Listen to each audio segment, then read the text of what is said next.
11 मार्च 2026 बुधवारचे बाजारभाव. डाळिंब 100 ते 350 रुपये, कलिंगड 7 ते 15 रुपये किलो, पेरू 15 ते 35 रुपये किलो, खरबूज 10 ते 27 रुपये किलो, पपई 10 ते 20 रुपये किलो, चिकू 20 ते 50 रुपये किलो, मोसंबी 20 ते 40 रुपये किलो, संत्रा 40 ते 120 रुपये किलो, लिंबू 80 ते 120 रुपये किलो,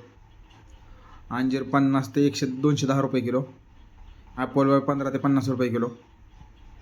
रामफळ 25 ते 75 रुपये किलो, टमॅटो 7 ते 16 रुपये किलो, कारले 15 ते 35 रुपये किलो, शिमला मिरची 20 ते 50 रुपये किलो, कलर शिमला 60 ते 80 रुपये किलो, दोडका 10 ते 30 रुपये किलो, हिरवी काकडी 7 ते 10 रुपये किलो, पांढरे काकडे 8 ते 12 रुपये किलो, वांगी 15 ते 32 रुपये किलो, जळगावची वांगी 10 ते 20 रुपये किलो, भारताची वांगी 10 ते 20 रुपये किलो, मिरची 50 ते 65 रुपये किलो, दुधी भोपळा 10 ते 14 रुपये किलो, शेवगा 30 ते 65 रुपये किलो, घेवडा 15 ते 25 रुपये किलो, भेंडी 20 ते 50 रुपये किलो, गवार 35 ते 80 रुपये किलो, फ्लावर 6 ते 14 रुपये किलो, कोबी 3 ते 7 रुपये किलो, बीन्स 15 ते 27 रुपये किलो, चवळी 15 ते 30 रुपये किलो, भुईमुग शेंग 20 ते 60 रुपये किलो, तोंडली 20 ते 36 रुपये किलो, आले 20 ते 35 रुपये किलो, डांगर 7 ते 12 रुपये किलो, कवळा 15 ते 45 रुपये किलो,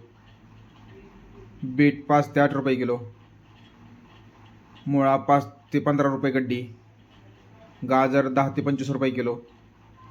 डेमसे 15 ते 30 रुपये किलो, गोसावरी 10 ते 25 रुपये किलो, वाटाणा 15 ते 35 रुपये किलो, कांद्याचे 5 ते 8 रुपये पेंडी, मेथी 5 ते 8 रुपये प्रति जोडी, पालक 3 ते 8 रुपये प्रति जोडी, कोथिंबीर 3 ते 10 रुपये प्रति जोडी, शेपू 3 ते 8 रुपये प्रति जोडी. कांद्याचे बाजारभाव 7 ते 15 रुपये किलो कांदा, भगवा झेंडू 8 ते 17 रुपये किलो, पिवळा झेंडू 7 ते 14 रुपये किलो, तुकडा गुलाब 50 ते 120 रुपये किलो. अशाच प्रकारच्या गुलटेकडी मार्केटचे बाजारभाव जाणून घेण्यासाठी चॅनलला लाईक करा, सबस्क्राईब करा आणि शेअर करा.